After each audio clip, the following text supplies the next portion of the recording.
It seemed like Nelson did a gamble that maybe he hadn't prepared for well enough or hadn't done enough homework for. I'm not sure. In the early 1990s, former World Wrestling Federation television producer Nelson Sweglar invested $250,000 into a new passion project, and Bingo was its name-o. He said that he thought he would get more commercials, more money input than he did, and it just didn't come soon enough. I know that I didn't get paid all that I was supposed to get paid, and it was stupid funny. It was so silly, and I think that it was building in popularity. We did have fans, but clearly not enough. This is the story of Bingo Break.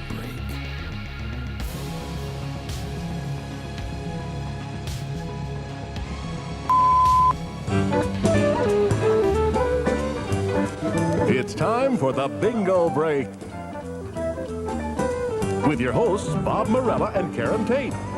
Hi there. My name is Caron Tate. Welcome. It's Friday. You like Fridays. A very important Friday, too. What's important about it? It's April Fool's. You're kidding me. Yeah, so be very careful. I loved wrestling. So I knew who Gorilla Monsoon was.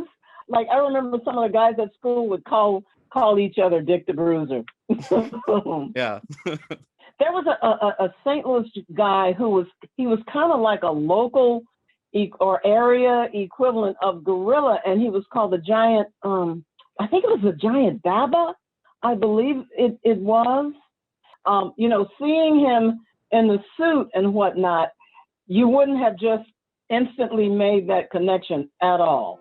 The producer of the show, he was involved with wrestling too. Bob was, he was just a sweet, kind, show host-like type of guy. Not here. Dave, you wouldn't do anything like that, would you? No. Look, what an innocent face. You're into the more serious stuff, right? Yes. Hey.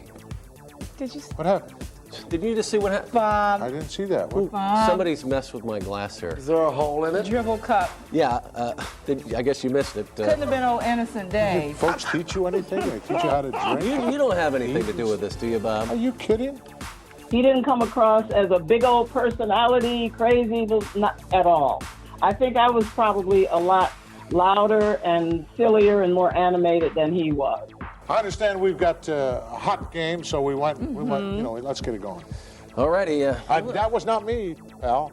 Yeah. Why do you keep saying it couldn't have been you. Me No thinks chance. Well, you blame me. That's why I'm saying I'm a it. little apprehensive today. This seems to be kind of a weird day on the set. Let's be careful, folks. Nothing Nobody more do weird nothing to than me. our producer, so That's don't right. worry about it. As I try and dry off, I'm going to see what Poor kind of thing. mood Fred is in. Did he get wet? You think Fred knows it's April Fool's as well?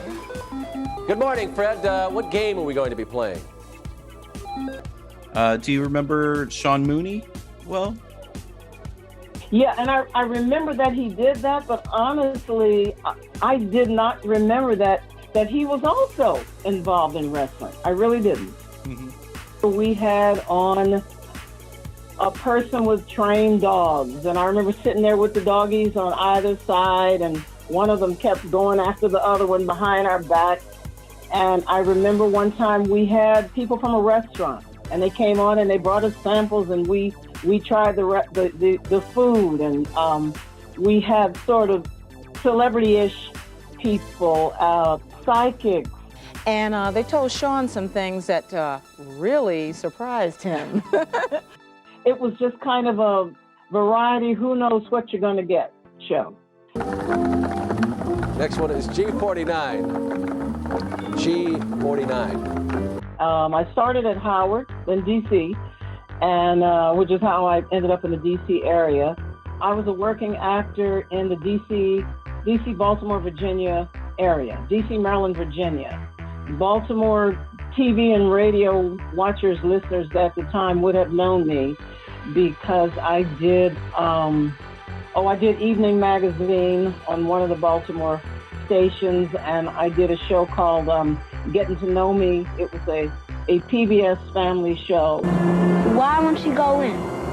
It's a new place for Mama Violet. She won't go in unless a man goes in first. I mean, there was a PBS comedy show called Crabs that I was also on, and it was a sketch comedy show.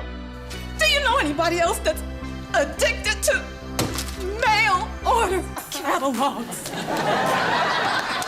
There must be others. Come off it, Ed. I see a toll-free number, my whole body goes limp. All right. So it was kind of whatever was going on.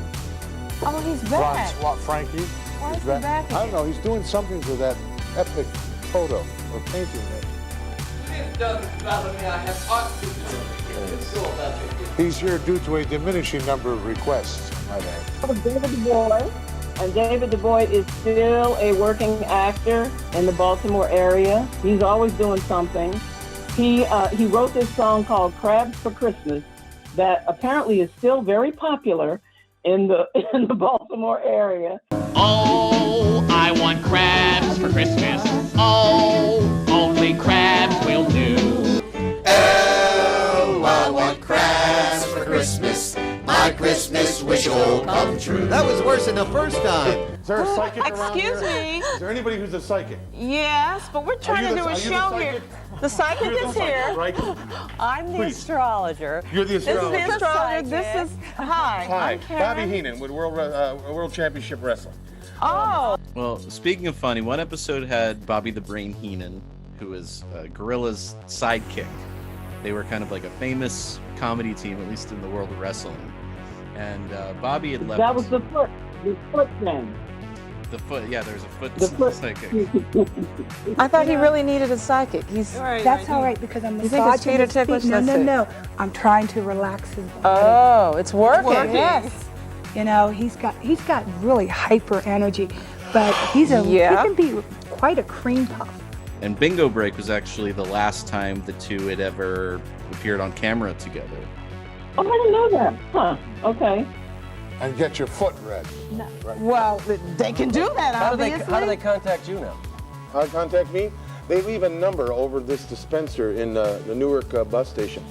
I'm now at Santa Monica College in Santa Monica. I'm in the English department, and I'm an instructional assistant, which means I work with student writing on whatever level they may have, whatever their needs are.